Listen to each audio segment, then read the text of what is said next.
Donnons toute gloire et connaissance à Dieu le Père qui agit transcendant le temps et l'espace pour la réaction. Les mauvais esprits ont quitté même en Inde et nous avons vu les témoignages même du Pakistan. Maintenant, notre bien-aimé pasteur va délivrer un message intitulé « Même le petit chien mange les miettes qui tombent de la table » et elle va diriger la réunion de 15 heures. Nous allons l'accueillir en criant « Alléluia, Alléluia ». Je remercie GCN TV pour le documentaire Mami Magazine. Et je remercie aussi ceux qui ont donné leur témoignage. Même la petite fille du Pakistan a été guérie. Elle était très contente. Et cela a donné du sourire à nos visages. La petite fille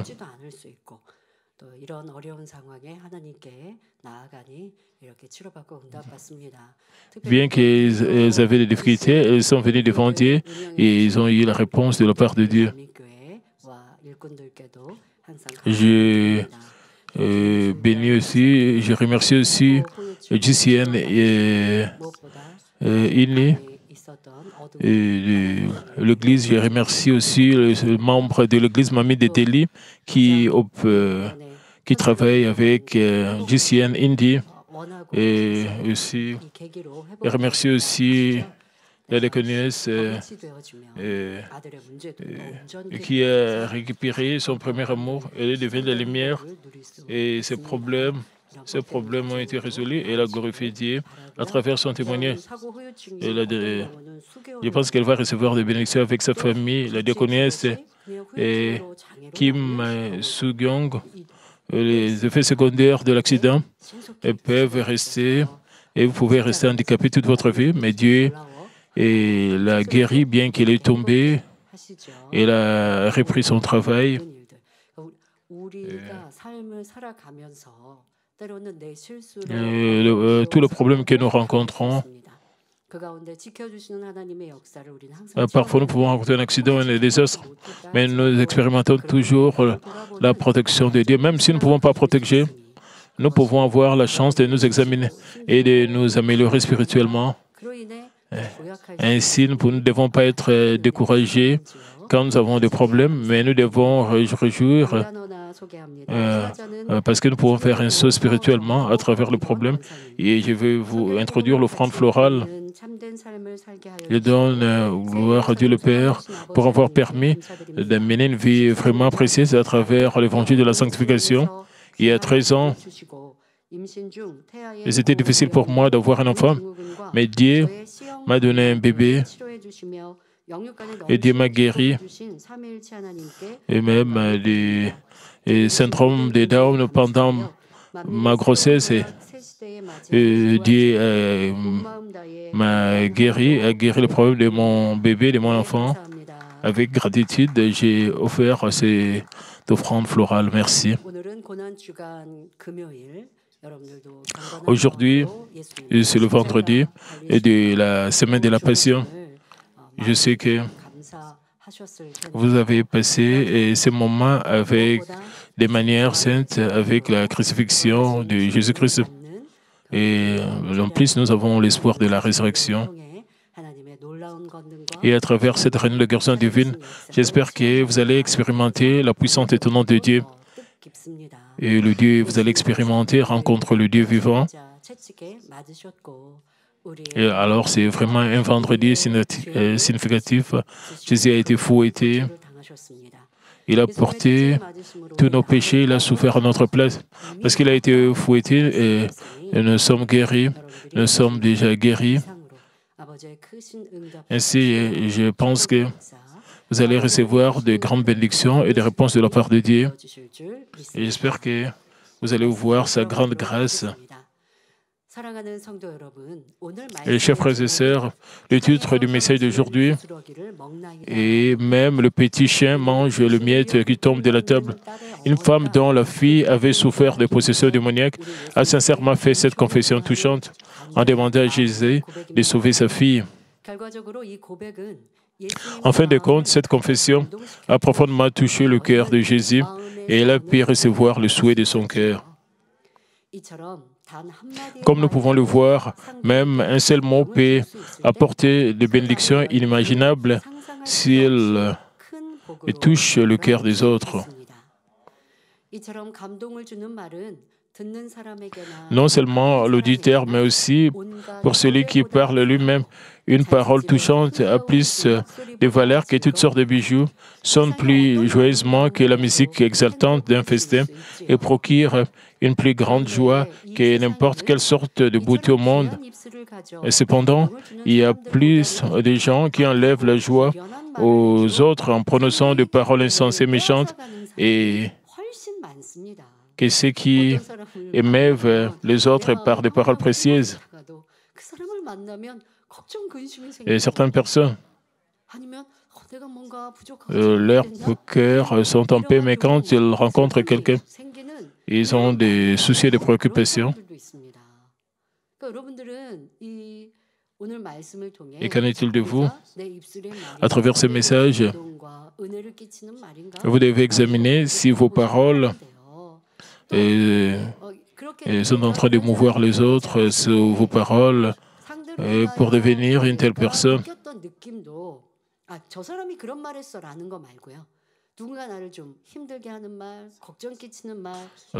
Disons que quelqu'un est en train de vous harceler et de vous mettre dans la dépression, de vous déprimer. Vous devez garder à l'esprit. Vous ne devez pas prononcer de mauvaises paroles envers les autres. Comme j'ai vécu ma vie, je me souviens que cela est arrivé dans mon enfance. J'avais coupé mes cheveux et j'ai changé de coiffure. Je n'aimais pas cela. C'était pendant quand j'étais à l'école. Je n'étais pas contente. J'étais un peu bouleversée à cause de ma coiffure. Et j'ai rencontré mes amis et ils m'ont dit qu'est-ce qui est arrivé à tes cheveux? J'étais bouleversé et comme mes amis me disaient cela, j'étais de plus en plus bouleversé. Je me suis décidé, quand je raconte des gens, même si je n'aime pas leurs cheveux, même la façon dont elles se sont habillées, et je ne dois pas pointer cela du doigt, ce serait très mauvais.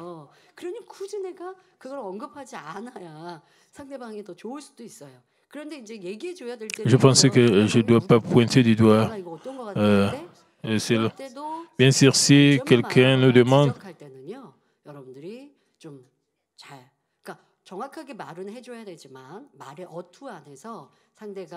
nous devons donner notre opinion honnête. Nous devons aussi parler. Nous devons aussi essayer de contrôler notre temps pour ne pas blesser l'autre personne.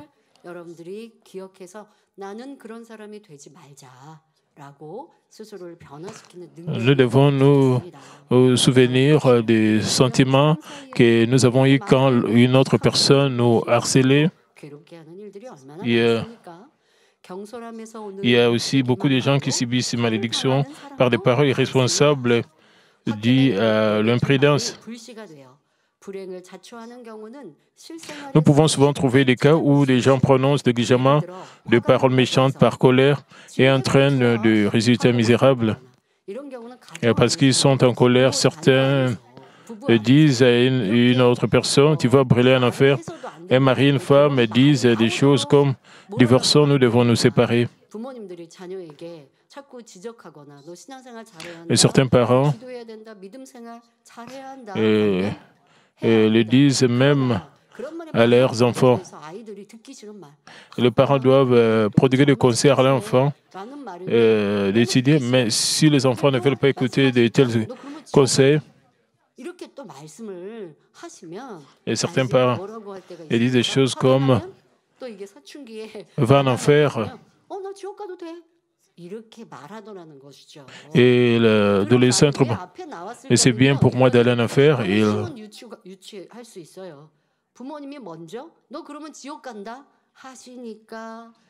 Parce que les parents ont dit aux enfants, allez en enfer. Alors les enfants, quand ils se mettent en colère, ils répondent, ok, je vais aller en enfer. De telles paroles, aller en enfer, de telles paroles ne doivent pas être prononcées. Et certains parents disent même à leurs enfants, vous serez coupés de notre famille, et sortez d'ici et mourrez. Excusez-moi de dire cela.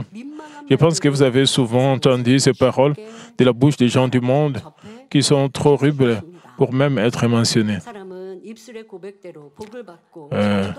Les gens sont soit bénis ou maudits selon les confessions de leurs lèvres, mais nous ne devons pas prononcer de telles paroles qui blessent les autres et qui nous maudissent, même pour plaisanter.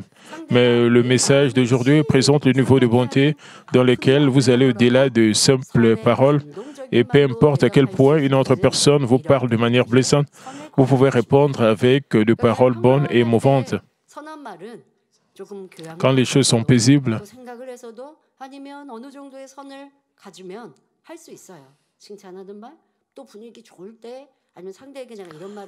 quand les choses sont paisibles, vous pouvez prononcer des bonnes paroles. Vous voulez dire à une personne avec qui vous êtes en bon terme des bonnes paroles.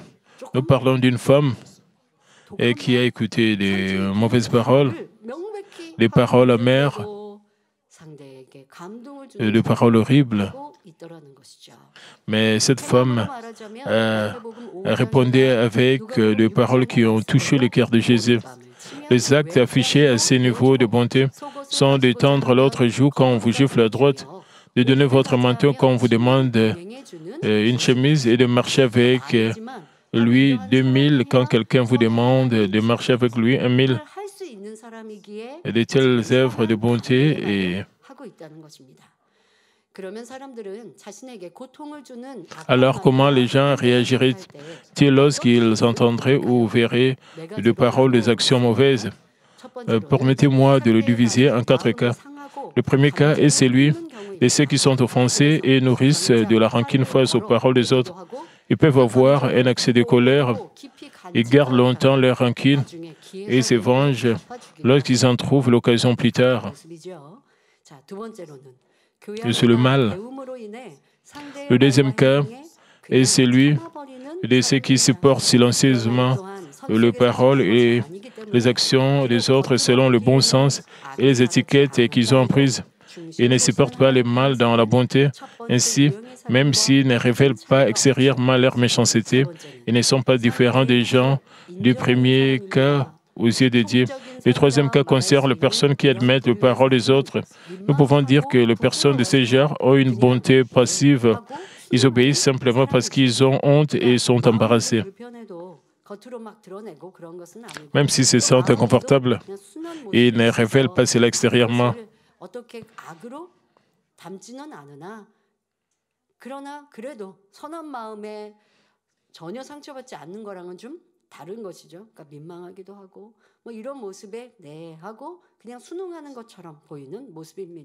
Ils prétendent de se soumettre.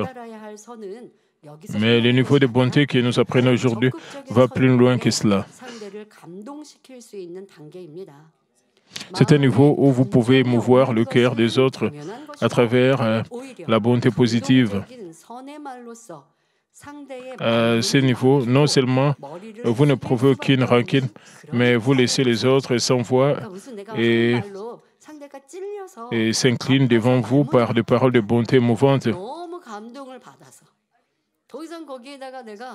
Vous le rendez sans paroles, par des paroles émouvantes, des paroles de bonté. Alors la personne ne va plus vous répondre avec le mal.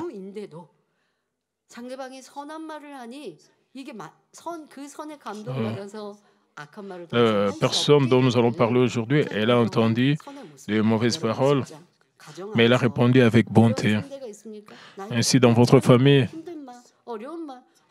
Et disons que quelqu'un qui vous dit des paroles horribles,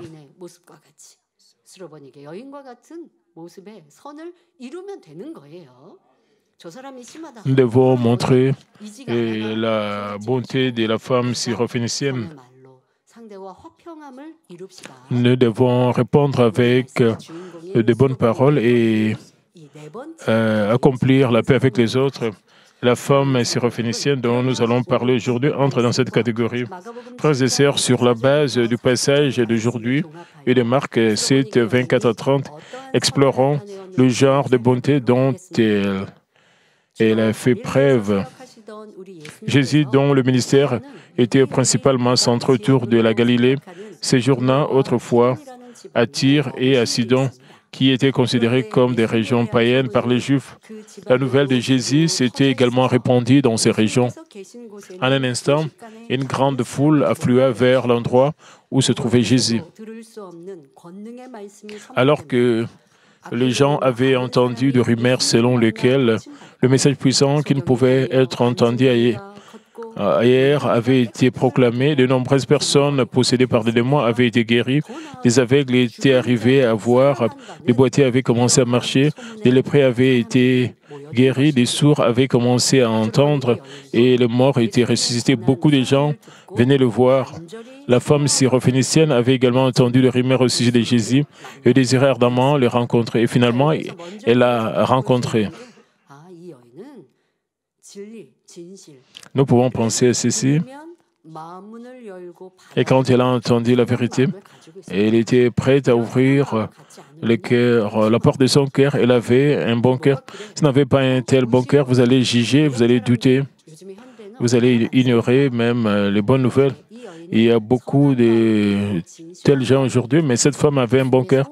Elle avait un cœur véridique quand elle a entendu le rumeur aussi de Jésus. Et elle aspirait à les rencontrer. Et elle avait aussi son propre problème et qui ne pouvait pas être résolu par les moyens du monde. Elle pensait seulement que Jésus pouvait résoudre son problème. Elle était heureuse et ravie, espérant que sa fille qui souffrait, elle serait sauvée.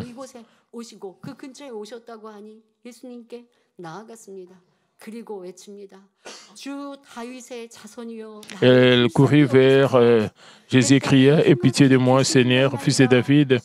Ma fille est cruellement possédée par un démon. » Mais curieusement, Jésus détourna le regard. Elle a crié à haute voix.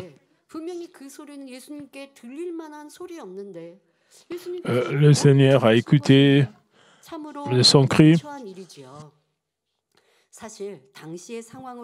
Mais curieusement, Jésus détournait le regard, devait être perdu.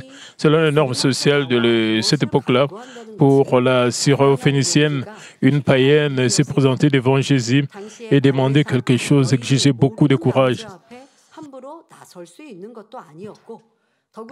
Les coutumes de l'époque ne permettaient pas à une femme de parler librement à un homme étranger. De plus, les Juifs ne traitaient pas les païens de manière favorable. Et vous pouvez comprendre, si nous pensons à l'époque de la dynastie Joseon, les femmes couvraient leur visage. C'était difficile aux femmes de parler avec des hommes. Si une femme parlait avec les hommes, on allait la pointer du doigt. C'était la même chose à l'époque de Jésus. Même aujourd'hui en Israël, les Juifs, pour les Juifs orthodoxes,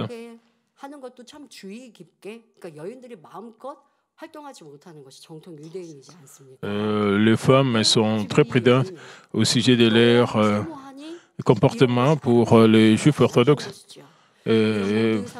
Cette femme qui avait vraiment un désir ardent, elle n'a pas pris compte de cela. Elle a jeté tout son orgueil et elle est venue voir Jésus. mais elle a été complètement ignorée par Jésus en présence de beaucoup de gens. Jésus l'a complètement ignorée.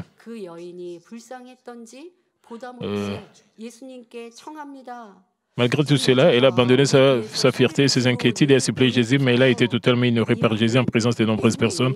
En voyant cela, les disciples de Jésus eurent pitié d'elle et dirent à Jésus, « Renvoie-la, car elle ne cesse de nous crier dessus. » Ils voulaient dire Jésus parce qu'elle te demande sincèrement et qu'elle crie, autant exaucer les souhaits de son cœur. Et les disciples pouvaient les chasser eux-mêmes, mais ils ont demandé à Jésus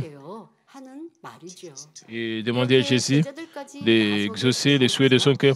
Alors que ses disciples intervenaient, Jésus lui donna finalement une réponse. Mais Jésus n'a pas dit « Je guérirai ta fille ». Il n'a pas non plus apaisé son cœur en lui disant « Je suis désolé de ne pas avoir répondu correctement à ta demande sincère ». Jésus n'a pas dit cela, mais la réponse de Jésus fut « Je n'ai été envoyé qu'aux brebis perdues d'Israël ». Il voulait dire qu'il est venu pour le peuple d'Israël, non pour elle, une païenne.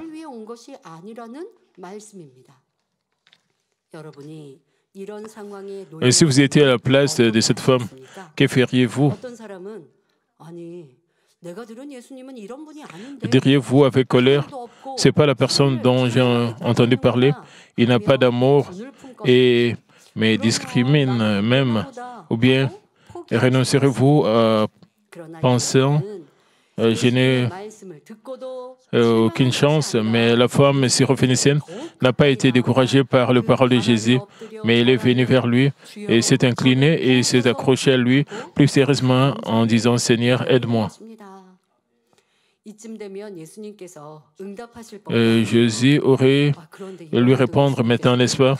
Mais une fois de plus, Jésus rejeta catégoriquement sa demande en disant « Il n'est pas bon de prendre le pain des enfants et de les jeter aux petits chiens ». Pour ainsi dire, Jésus a dit de manière figurée qu'accorder une faveur aux païens plutôt qu'aux Israélites était comme si des parents prenaient le pain de leurs enfants et les jetaient aux chiens. C'était pire que sa remarque précédente pour le dire de manière simple. Jésus a dit « Femme, tu es comme un chien ». Et si elle avait eu ne serait-ce qu'un peu de fierté, elle aurait été déconcertée et se serait détournée en disant « Comment a-t-il pu être si irrespectueux comme ça ?»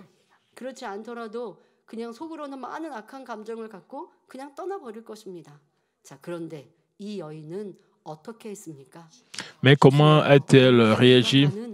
Elle fit humblement la confession suivante. « Oui, Seigneur, même les petits chiens se nourrissent des miettes qui tombent de la miette de leur maître. » Et que voulait-elle dire par là? Même après avoir entendu cette remarque insultante, elle a d'abord admis en disant « Oui, Seigneur », et encore une fois, elle a supplié en disant « Seigneur, même si je suis comme un chien, tout comme le petit chien mange le miette qui tombe de la table de leur maître, je te demande de m'accorder ta faveur. » Elle est restée humble jusqu'au bout et a fait une confession de foi. Sa bonne confession a ému le cœur de Jésus et il lui a finalement donné la réponse.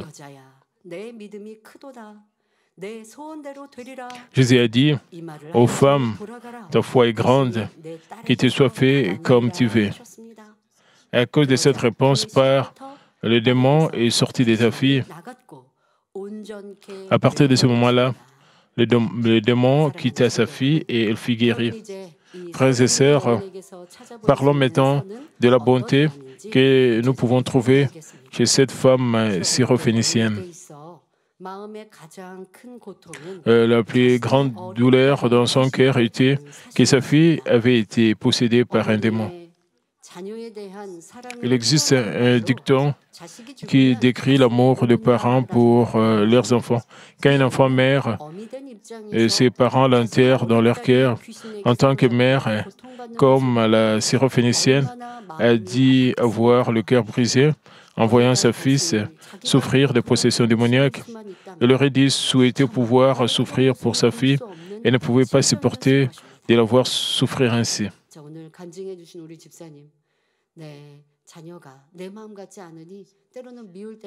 Et la diaconesse qui a partagé son témoignage, elle a confessé humblement à cause de son fils. Et elle avait la haine envers son fils. Même si les parents aiment leurs enfants, même s'ils essaient de leur enseigner de bonnes choses, et les enfants n'agissent pas comme le parfait, alors et parfois ils frustrent leurs parents et les parents ont la haine contre leurs enfants. Même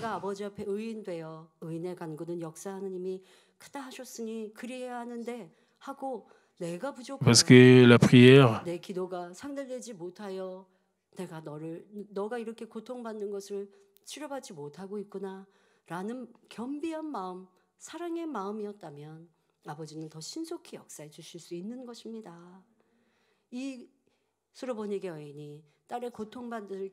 la femme s'est reconnaissée.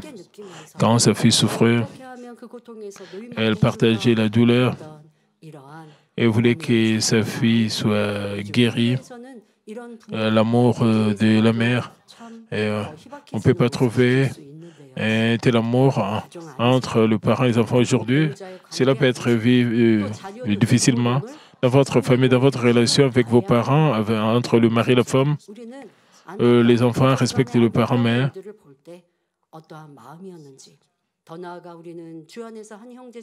quand nous voyons les choses regrettables entre les membres de la famille, nous sommes frères et sœurs dans le Seigneur.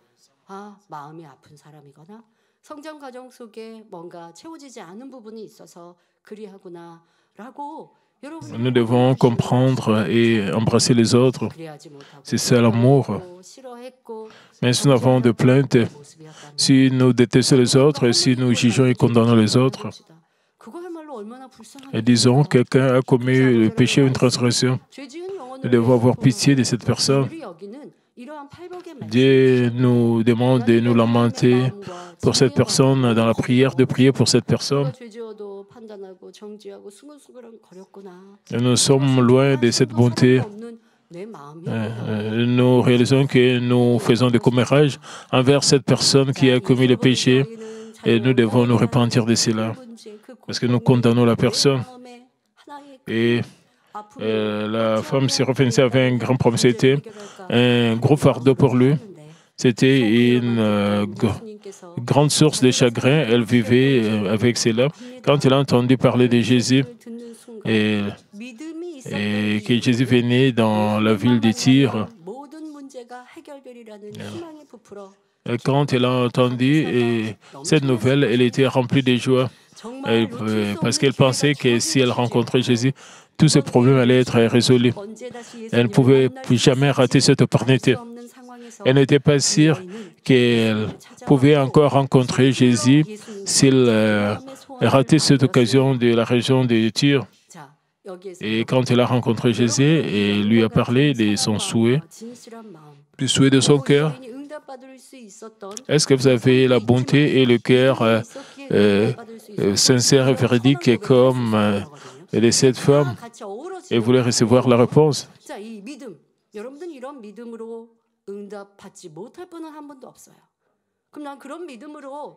y avait une telle foi. Vous pouvez recevoir. Si vous avez un tel cœur, vous êtes préparé pour cette réunion. Vous devez examiner si vous êtes vraiment bien préparé. Et cette femme avait une foi ferme, mais elle est venue vers Jésus. Quand elle criait, Jésus l'a ignoré premièrement. C'est ça la foi. Qu'en est-il de vous? Est-ce que vous avez montré une telle foi comme celle de cette femme syrophénicienne? Par exemple, il y a 2 mois, nous avons eu la réunion de guérison divine au mois déjà. Peut-être que vous avez été découragé parce que vous n'avez pas été guéri. Vous devez humblement vous examiner vous-même et vous préparer pour la prochaine réunion de guérison divine. Est-ce que vous avez fait cela? Que vous avez tout oublié? Quand la prochaine réunion de guérison divine venait, vous avez commencé encore à vous préparer. Vous n'avez pas offert de prière ardente et vous avez prié de manière habituelle et vous venez à la réunion de guérison divine. Et une fois de plus, vous n'avez pas été guéri. Mais la femme, c'était difficile pour elle de venir devant Jésus. Mais il avait une foi parfaite. C'est pour ça qu'elle pouvait faire cela.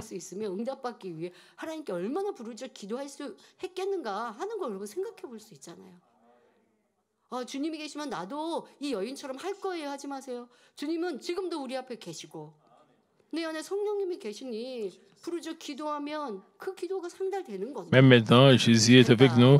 Nous avons le Saint-Esprit dans notre cœur. Si nous prions vers nous, il va nous répondre. Mais certaines personnes prient et s'arrêtent de prier. Ils prient avec des vaines pensées. Vous savez, la foi est accompagnée et d'actes. Nous devons accumuler des prières, nous devons faire des choses qui plaisent à Dieu. Nous devons montrer notre foi. Nous devons premièrement démolir le mur de péché entre nous et Dieu. Mais certaines personnes ne prient pas et ne gênent pas pour démolir le mur de péché.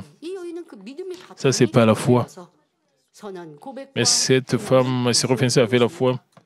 Elle pouvait faire une très bonne confession et montrer des bonnes actions. Si vous avez aussi une telle foi, elle est venue avec une telle foi et s'est présentée devant Jésus. Cependant, plutôt que de lui répondre, Jésus lui répondit d'abord par le silence. Puis, elle a été insultée, traitée comme un chien. Voici une chose que nous devons d'abord noter. Pourquoi Jésus, qui est la vérité et l'amour même, l'a-t-il traité d'une manière si cruelle?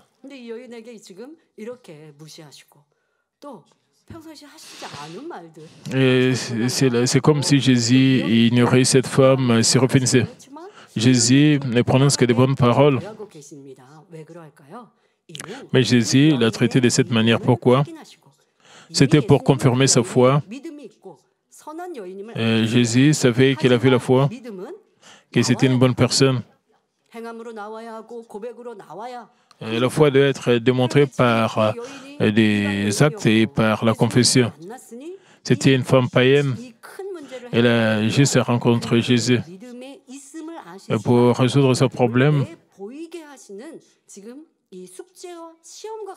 Jésus lui a permis de montrer sa foi, de démontrer sa foi. C'était comme un test de la foi. C'était pour confirmer sa foi et nous éclairer sur ce qu'est la vraie foi à travers cette femme.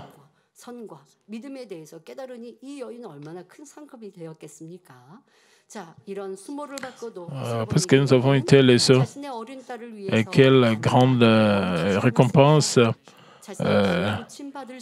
elle doit avoir ici, même si la femme syrophénicienne a été ainsi insultée, elle n'a pas cessé de plaider auprès de Jésus pour sa petite fille. Si seulement sa fille pouvait être guérie, elle s'en manquerait même si elle était traitée comme un chien. Elle était prête à s'humilier et à s'abaisser davantage. Et il devrait en être de même pour nous. Si vous avez effectivement un souhait sincère et croyez que Dieu est tout-puissant, pourquoi votre orgueil devait-il compter? Pourquoi devriez-vous avoir honte, même s'il n'était pas humble de cœur? Certaines personnes auraient pu utiliser leur sagesse asthésique et montrer des réactions similaires pour tenter de gagner le cœur de Jésus. Mais s'ils n'avaient pas fait du fond du cœur, ils auraient révélé leur véritable caractère et auraient changé d'avis, car ils ont été ignorés à plusieurs reprises.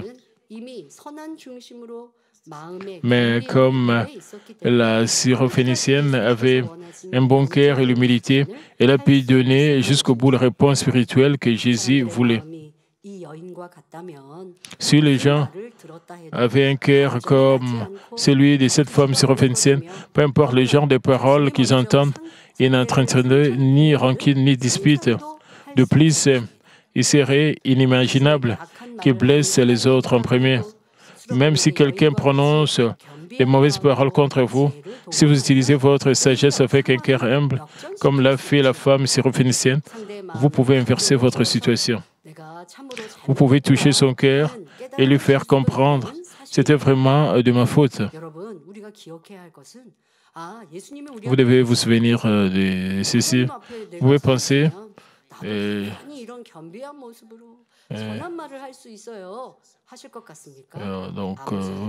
vous pensez que vous pouvez démontrer une telle fidélité, une telle bonté. Nous devons traiter tout le monde comme nous traitons notre Seigneur. Et quand le Seigneur va réaliser que nous faisons cela pour lui. Quand nous traitons avec quelqu'un digne de confiance, nous agissons de manière humble. Quand nous traitons avec quelqu'un qui semble mauvaise, nous ne voulons pas la traiter de cette manière. Ça, c'est l'arrogance. Parce que Dieu le Père remarque cela et ne peut pas nous répondre.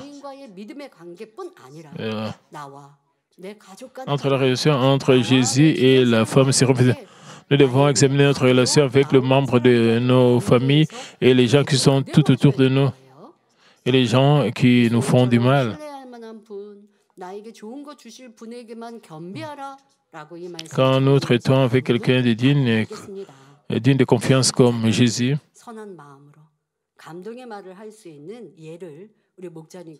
si vous êtes capable 이런 예를 들어주셨습니다. 자, 만일 남편이 아내에게 당신은 호박같이 생겨서 함께 다니기가 창피해 하고 좀 아내가 못생겼다고 지금 구박하는 거죠. 호박이라고. Supposons que Marie dérange sa femme en lui disant c'est trop embarrassant de se promener avec un gros crochon comme toi. Si vous êtes à sa place, que direz-vous? Si vous répondez même si je suis un gros cochon, je suis reconnaissant que tu m'aimes. Comment votre mari pourrait-il continuellement vous déranger en voyant une telle réaction? Même si votre mari vous dérange toujours, vous pouvez continuer à l'émouvoir davantage plutôt que de le traiter de méchant. Et c'est la bonté que nous aspirions à atteindre. Même si votre mari vous taquine, vous ne devriez pas vous sentir bouleversé ou offensé par cela. Si vous préférez mouvoir son cœur, ce serait pour vous l'occasion de gagner davantage de son amour. Même si vous traitez de gros cochons, une fois que vous le répondrez avec bonté, il se sentirait gêné et dirait de toutes les femmes, j'aime le plus un gros cochon comme toi. Et il aurait de penser des regrets comme « est-ce que je suis allé trop loin en la taquinant ?» Vous savez, 아내도 웃으면서 이렇게 얘기하면 얼마나 그 사이가 아름답겠습니까? 그런데 더더욱 여러분들이 빛의 아내 입장이 아내가 bien sûr, vous devez vivre dans la lumière. Vous êtes les enfants de Dieu, les enfants de la lumière. Si vous faites cela, votre mari sera touché par vos bonnes paroles, vos belles paroles. Le Saint-Esprit va agir en votre faveur, même s'il est mauvais, et son cœur sera fondu.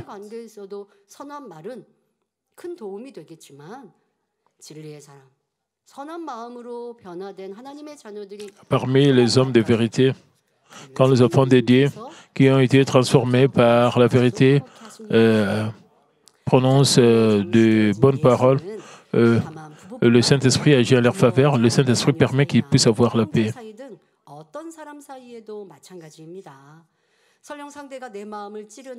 Il ne s'agit pas seulement de la relation entre mari et femme, il devrait être de même pour la relation entre parents et enfants, et entre frères et sœurs ou autres. Peu importe à quel point les paroles que vous entendez sont blessantes, si vous êtes d'abord prêt à comprendre et à embrasser les autres, vous pouvez littéralement vivre une vie remplie de bonheur. Frères et sœurs, nous allons désormais examiner des cas bibliques similaires à celui de la femme syrophénicienne et voir quel type de confessions émouvantes elles ont faites et quelles ont été leurs conséquences. Premièrement, Jean-Baptiste qui a préparé le chemin du Seigneur et lui a tracé des chemins force et a dit de Jésus, après moi,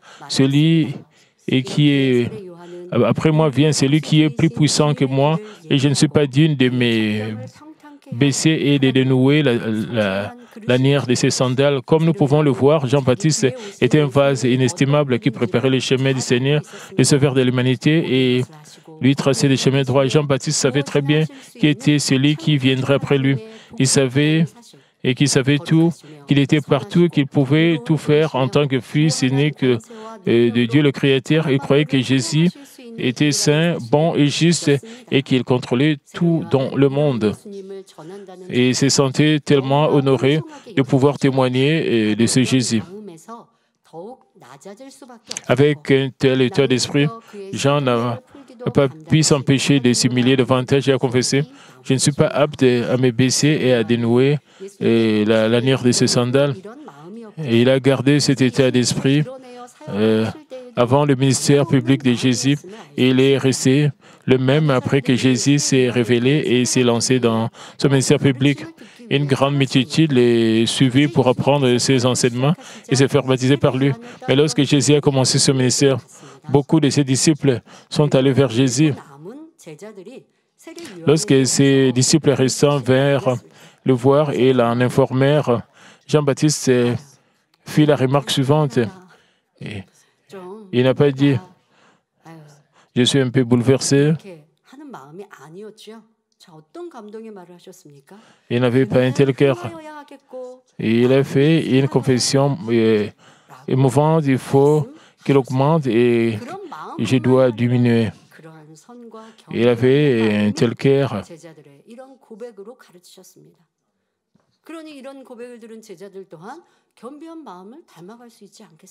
En écoutant une telle confession, ses disciples ont essayé d'imiter son humilité. Quelle confession inspirante il a faite. Il connaissait avec précision son air et ses jours. Lorsque son temps fut coulé, il se retira humblement. Quelle attitude honorable et belle. De chaque confession faite par Jean-Baptiste, nous pouvons déduire qu'il n'a pas insisté sur lui-même, mais qu'il s'est complètement abaissé devant Dieu. Et c'est pour cette raison que notre Jésus a dit de lui ainsi, parmi ceux qui sont nés de femmes, il n'y a pas eu de plus grand que Jean-Baptiste. L'apôtre Paul est également un exemple typique du rejet total de soi-même. Sa confession, « Je meurs chaque jour », indique bien à quel point il a été désiré de renoncer complètement à lui-même et de suivre seul le Seigneur. L'apôtre Paul a été circoncis le 8e jour après sa naissance. Il a été de la nation d'Israël, de la tribu de Benjamin, un hébreu d'Hébreux. Quant à la loi, un pharisien. Quant aux zèles, persécuteurs de l'Église, quant à la justice qui est dans la loi, et il a été trouvé irréprochable, mais il a confessé qu'il considérait tout ce qui était à son profit comme une perte pour l'amour de Christ.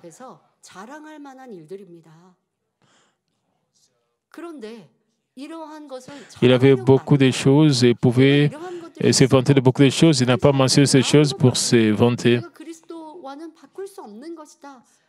Il a mentionné ces choses. Il a dit que tout était rien devant Christ. Ce n'était pas pour se vanter. Il a confessé dans Philippiens 3, 8 à 9, et même je regarde toutes choses comme une perte à cause de l'excellence de la connaissance de Jésus-Christ, mon Seigneur, pour lequel j'ai renoncé à tout, et je le regarde comme de la boue, afin de gagner Christ et d'être trouvé en lui, et non pas avec ma justice. Il n'a pas hésité à considérer tout ce qu'il avait accompli comme n'étant rien et à témoigner du Seigneur toute sa vie. À chaque fois, il confessait aux gens et qu'il avait pris l'initiative de persécuter le croyant, mais qu'il avait changé en rencontrant le Seigneur. Ce faisant, il s'est abaissé, se décrivant comme un nœud prématuré, comme le pire des pécheurs. Comme il avait un tel amour pour Dieu et pour les hommes, il a dit même dans Romains 9, 3, « Car je voudrais moi-même être anathème et séparé de Christ pour mes frères selon la chair. »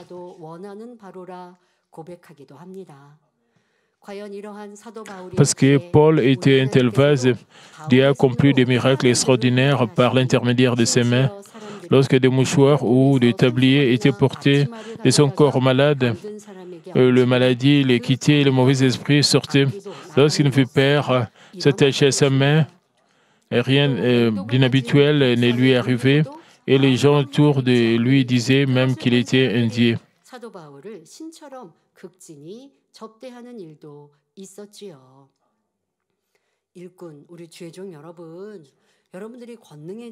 Les ouvriers de l'Église et pasteurs, est-ce que vous voulez devenir des serviteurs de puissance?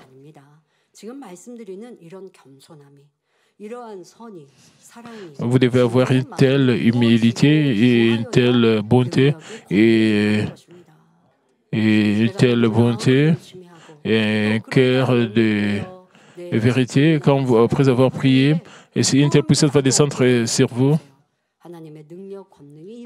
si vous devenez orgueilleux, alors vous ne pouvez pas recevoir la puissance de Dieu.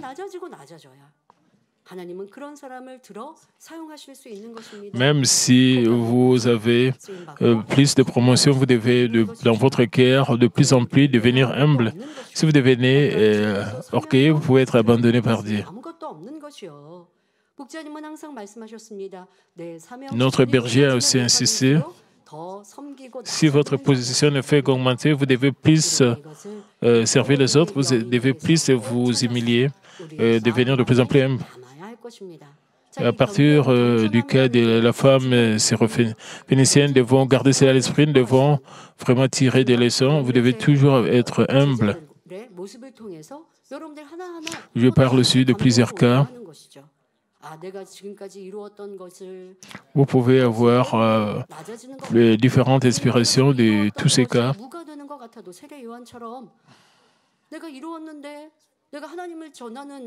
Pour Jean-Baptiste, tout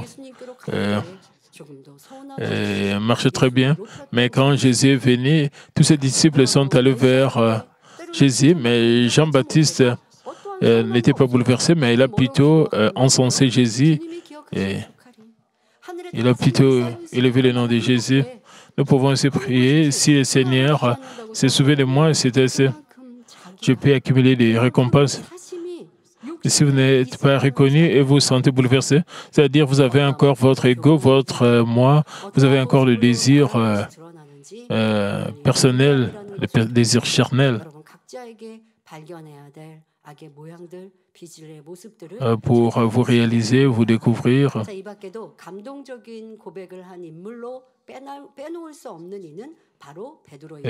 De plus, nous ne pouvons pas parler de confession émouvante sans Pierre. Lorsque Jésus demanda à ses disciples, selon les gens, qui est le Fils de l'homme, Pierre n'a pas rapporté toutes sortes de mauvaises paroles qu'il avait entendues ici et là.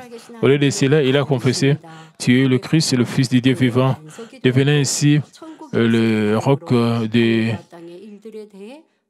l'Église, les Églises. En recevant la clé du ciel, il avait le pouvoir de lier, de délier les choses du ciel et de la terre. Quand nous lisons la Bible, nous pensons que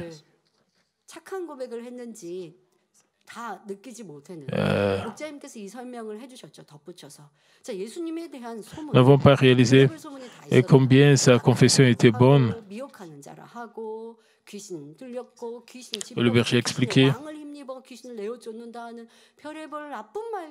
à cette époque, il y avait beaucoup de mauvaises rumeurs contre Jésus, mais quand Jésus a demandé qu'est-ce que les gens disent que je suis, qu'est-ce que vous m'appelez? Pierre n'a pas dit les gens vous appellent le roi des démons, il n'a pas dit cela. Pierre n'a pas répondu de cette manière-là. Nous savons combien bonne est la confession de Pierre.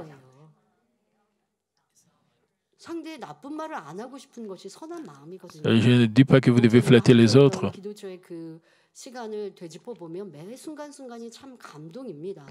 Comme je me souviens, quand j'ai passé le temps avec le berger, j'étais toujours touché, ému. Nous sommes allés à la maison de prière. Les choses étaient très paisibles.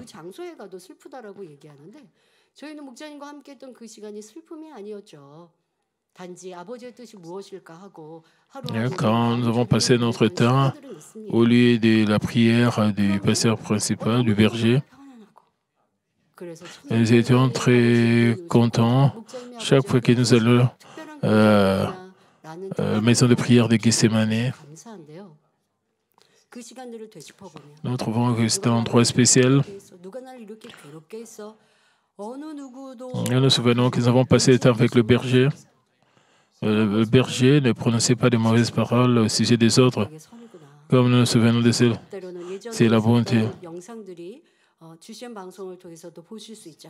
Parfois, nous voyons ces vidéos du passé.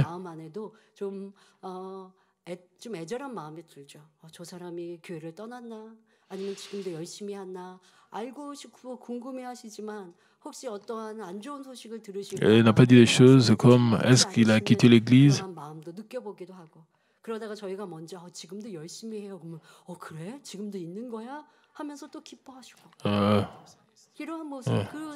Cette personne est toujours à l'Église. Il travaille fidèlement. Il était très content. Nous pouvons voir sa réaction.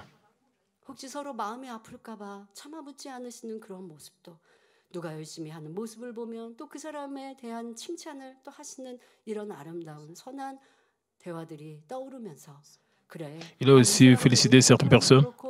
Et je me souviens des conversations.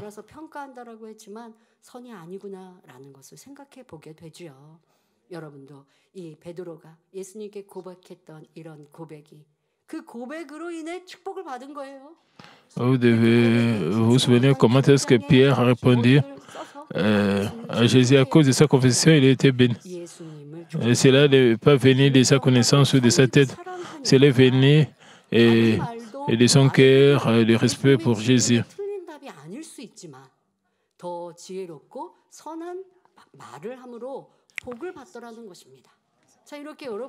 Et il a donné une très bonne réponse, c'est pour cela. Une réponse sage, et c'est peut-être et dans votre relation avec les autres, dans votre relation avec le Seigneur, parfois vous pouvez être dans la détresse, et alors vous devez prier, dire, Seigneur, je suis dans la détresse. J'ai travaillé dur, mais j'ai été persécuté, je suis dans la difficulté, alors que dirait notre Jésus. Mais dans vos difficultés, si vous confessez, je suis très reconnaissant que j'ai partagé l'Évangile. Même si d'autres personnes n'ont pas accepté l'Évangile, j'espère que plus tard, ils vont se souvenir de l'Évangile que j'ai partagé. S'il te plaît, permets qu'ils puissent se souvenir du message que j'ai partagé avec eux. S'il te plaît, fortifie-moi et donne-moi la force. Vous devez prier d'une bonne manière. Mais si vous êtes fatigué, vous êtes déprimé, même quand vous priez, vous ne pouvez pas faire des confessions émouvantes. Vous devez aussi offrir des confessions émouvantes comme la femme syrophénicienne. Et certaines personnes dans leur vie se plaignent. Elles montrent la frustration et disent des choses.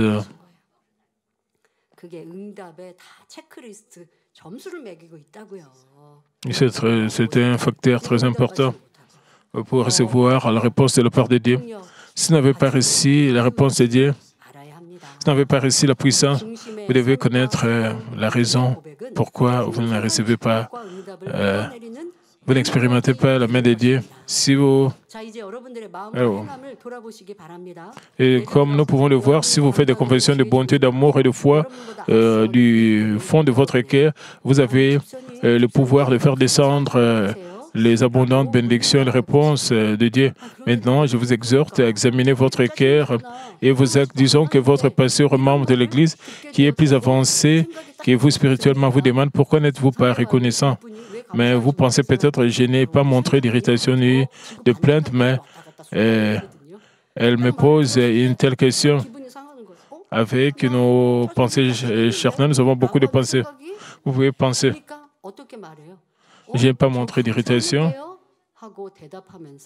Vous pouvez répondre. J'ai été reconnaissant, comme vous l'avez vu.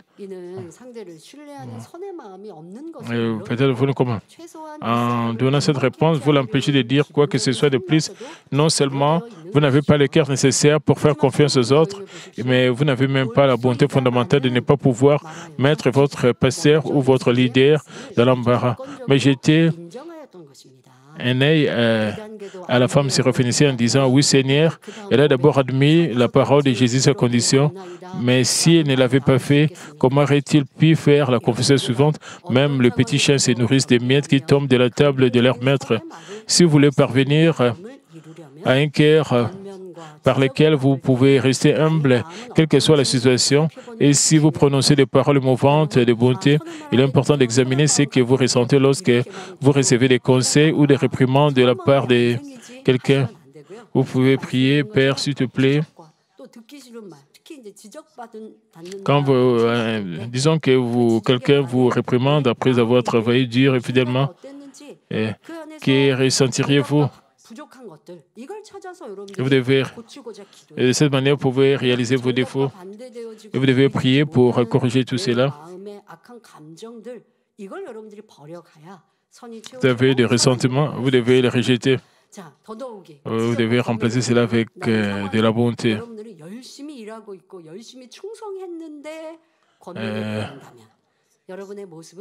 Disons que quelqu'un vous réprimande après avoir travaillé dur et fidèlement, que ressentirez-vous? Laissez-moi vous expliquer 3 types de réactions que les gens peuvent avoir. Le premier cas est celui où les gens ne peuvent pas accepter une réprimande avec gratitude, mais nourrissent des sentiments de ressentiment. Ils perdent la joie et la plénitude de l'esprit. Les gens de ce genre tardent à se changer.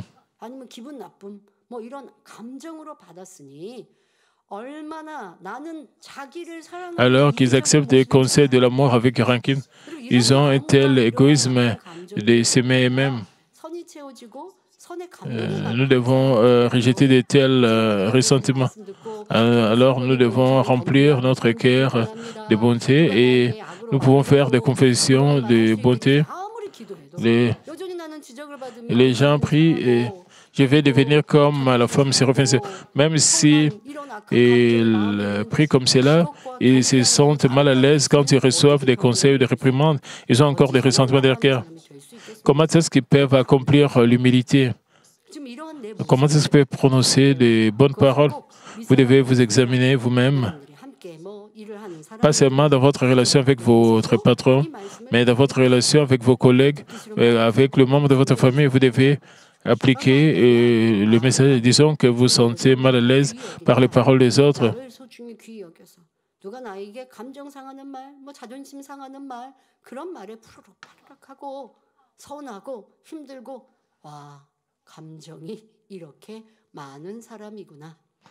Vous devez savoir admettre que vous avez beaucoup de ressentiments en vous. Le deuxième cas est celui où les gens donnent des excuses pour ce que d'autres ont souligné. Ils disent « j'avais mes raisons pour ça, je ne pouvais pas m'empêcher de faire cela ». Mais le problème est que ceux qui donnent une excuse stagnent toujours. Vous pointez du doigt les erreurs des autres en souhaitant qu'ils s'améliorent, mais s'ils donnent une excuse, ils ne peuvent plus avoir de regrets. C'est la même chose que de vous empêcher de dire quoi que ce soit de plus. Le troisième et dernier cas est celui où les gens acceptent les paroles de réprimandes telles qu'elles sont. Ils oublient simplement leur mérite et acceptent les réprimandes des autres avec gratitude, quelles qu'elles soient. Ces personnes peuvent changer et s'améliorer rapidement. Dans le monde, quand vous êtes dans votre lieu de travail, vous travaillez dur. Vous avez bien fait par une seule chose, mais vous recevez des réprimandes, alors vous vous plaignez.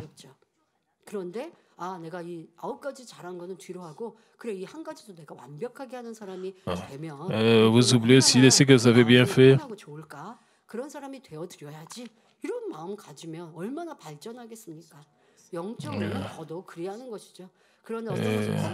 C'est la même chose spirituellement. Mais certaines personnes, quand ils reçoivent des réprimandes, et disent je suis meilleur qu'auparavant, n'est-ce pas? Mais celui qui vous prodigue des conseils va se sentir embarrassé. C'est comme si vous dites je ne vais pas recevoir vos réprimandes, je ne vais pas recevoir vos conseils, parce que vous dites des choses.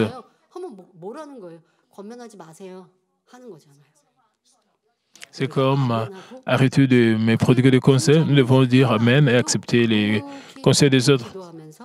Même si le conseil de l'autre personne n'est pas compréhensible, si vous examinez, le Saint-Esprit va vous aider. Alors que nous faisons des efforts pour découvrir le mal à nous et nous débarrasser de notre nature pécheresse, il se peut qu'il y en ait et que nous ne puissions pas réaliser par nous-mêmes. Quand quelqu'un de plus avancé que nous donne des conseils, cela nous sera d'une grande aide. Mais si nous ne nous admettons pas et ne donnons pas d'excuses, nous n'admettons pas cela et donnons des excuses, nous ne pouvons pas nous changer. Vous devez recevoir des réprimandes avec joie. Mais certaines personnes acceptent des réprimandes avec des ressentiments et tombent dans la tentation et ils sont bouleversés. Alors cela, c'est une perte de temps. Et ils doivent savoir qu'ils manquent d'humilité. Ils veulent seulement être félicités. Ils ne veulent pas recevoir de réprimandes. Si nous nous humilions comme à la femme syrophénicienne, ensuite ce n'est qu'à travers ces épreuves que nous pouvons nous découvrir. Ainsi, si nous nous humilions comme la femme syrophénicienne, nous pouvons accepter n'importe quelle réprimande avec Amen, quelle qu'elle soit. Alors, à quelle vitesse sérieux nous transformer? De telles attitudes sont bonnes. Notre Jésus a aussi dit à Pierre, arrière de moi Satan, car tes pensées ne sont pas les pensées de Dieu, mais celles des hommes. Jésus pouvait lui adresser un reproche si sévère parce que Pierre appartenait à la troisième catégorie.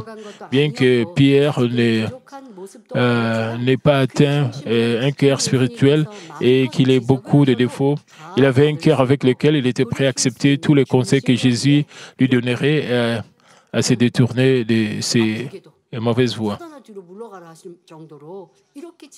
Parce que Jésus savait que Pierre avait un tel cœur, c'est de cette manière que Jésus pouvait parler à Pierre de cette manière.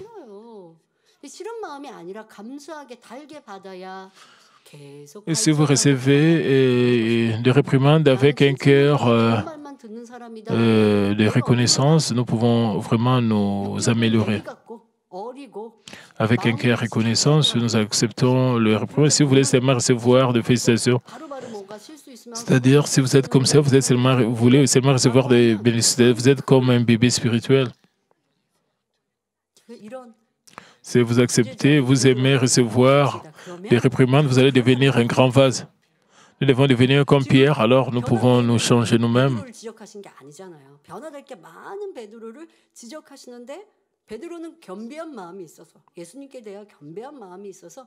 Parce que Pierre avait un cœur humble devant Jésus. Il a accepté ses réprimandes avec Amen. Plus tard, il est devenu l'apôtre d'une grande puissance. Sachant que Pierre ne ressentirait pas de ressentiment ou d'angoisse en étant réprimandé, mais continuerait à le suivre. Quand même, Jésus a fait de lui son principal disciple et le roc des églises. Frères et sœurs, lorsque nous sommes réprimandés, nous pouvons avoir honte car nos défauts et notre incompétence sont révélés. Mais si nous croyons que cela nous changera, nous aimerons recevoir une réprimande et l'accepter avec joie. Ce faisant, vous aspirez à la sanctification et vous y parvenez. Si vous sortez en tant qu'ouvrier spirituel et accomplissez des tâches dans quelques domaines, le royaume des cieux s'étendra considérablement. Frères et sœurs, la femme syrophénicienne du passage d'aujourd'hui a reçu de bénédictions en prononçant des paroles qui ont touché le cœur de Jésus. En dehors d'elle, l'apôtre Paul, Pierre et Jean-Baptiste ont réussi. L'amour de Dieu et sa puissance ont été utilisés comme des vases précieux. Il suffit de regarder leur confession pour comprendre pourquoi. Parce que tous possédaient un cœur acceptable selon la volonté de Dieu et tout ce qu'ils disaient était émouvant. Dieu utilise ces personnes à des fins précieuses et les exalte. En effet, cela devait être notre source de joie que vous puissiez recevoir des enseignements sur une telle bonté. Si seulement notre cœur a été rempli d'une bonté si précieuse, quelle personne honorable et belle nous deviendrons. L'ennemi diable ne s'approcherait pas de nous, ni ne vous toucherait. Par conséquent, je veux que vous gardiez cette chose à l'esprit.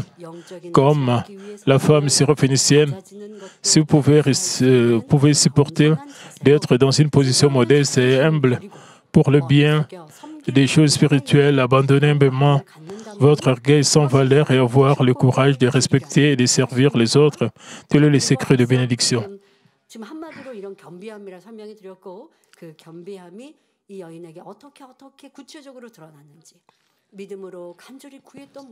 J'explique comment est-ce qu'elle a montré l'humilité, bien qu'elle a été ignorée par Jésus. Elle a été traitée comme un chien.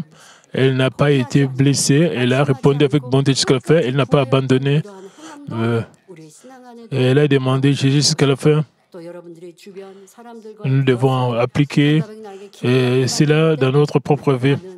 Nous devons aussi examiner nos conversations avec les autres. Quand l'autre personne dit de mauvaises paroles vers nous, si nous sommes bouleversés ou si nous répondons de manière... Les bonnes paroles viennent d'un bon cœur. Si vous ne prononcez pas de bonnes paroles, c'est-à-dire que vous n'avez pas la bonté, alors vous devez remplir votre cœur de bonté. Vous devez être prêt à recevoir des réprimandes ou des conseils de la part des autres, que vous puissiez tous devenir des personnes honorables en agissant ainsi. Je prie au nom de notre Seigneur que vous atteigniez la volonté de Dieu, qui est bonne, acceptable et parfaite, et que vous lui rendiez gloire.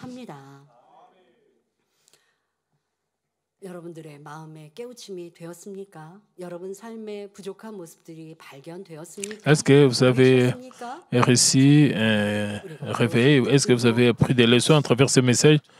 Si vous devez vous souvenir de tout cela et vous repentir.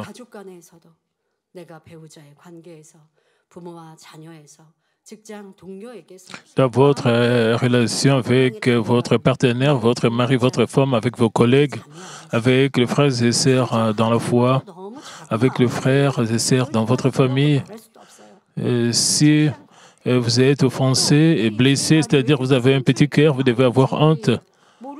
Vous devez toujours réagir avec bonté. Vous devez réaliser combien vos paroles sont horribles envers les autres. Vous devez réaliser tout cela.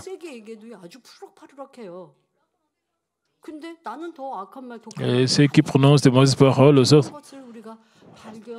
quand ils écoutent juste une petite mauvaise parole de la part des autres, ils sont bouleversés. Nous devons réaliser. Et vous devez réaliser combien vous êtes mauvais. Comment est-ce que vous avez érigé un mur de péché devant Dieu?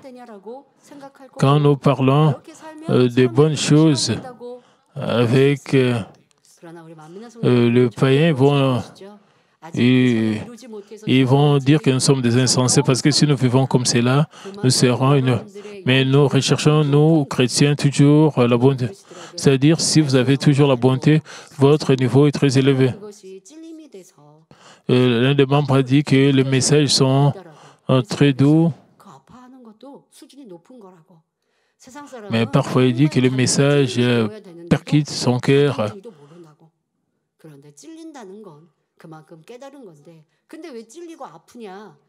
깨달은 말씀을 행해야 되는데 행하지 않고 한 주, 두 주, 석 주 지나보세요. 계속 이게 맞은데 또 맞는 것처럼 계속 내가 깨우치기만 있으니 그러니 이게 너무 죄송하고 민망해서 또 아프게 느껴질 때 그럴 때 변화되는 시간이 될 수 있죠. 오늘 말씀을 통해 나는 얼마나 고운 마음. Ça doit être le moment pour nous d'être transformés, d'être changés. Nous devons examiner si nous avons prononcé de bonnes paroles vis-à-vis des autres. Vous devez savoir, vous devez demander au Saint-Esprit de vous donner le réveil. Vous devez être réveillé. Vous devez examiner, réaliser votre manque d'amour. Vous devez demander à Dieu de vous changer. Nous devons aussi nous souvenir de notre Seigneur et qui a porté la croix, même si les mauvaises personnes nous l'ont injurié, il n'a pas réagi.